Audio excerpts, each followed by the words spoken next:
It surprises a lot of people that Oreo and Lady Gaga would partner. And I don't think it's not an obvious or really immediate partnership that you would kind of link in your mind. And I think that's a part of what really drove the buzz and made it such an iconic move is that it was a bit unexpected. But I think looking at the two brands, you may not immediately see linkage. Like Lady Gaga is this kind of out there, like really larger than life personality. You know, she's really a little bit on the edgier side, and people may see Oreo as a bit of more wholesome brand. So when you're looking at the two, it maybe seems like, you know, how did this even happen? Why did this happen?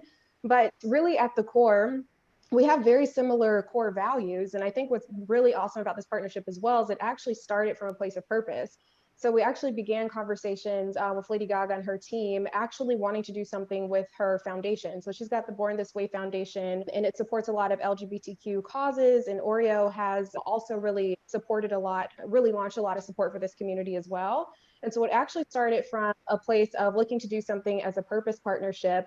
And then it sort of evolved and took on this life of its own to this much bigger opportunity to do a really exciting and different partnership.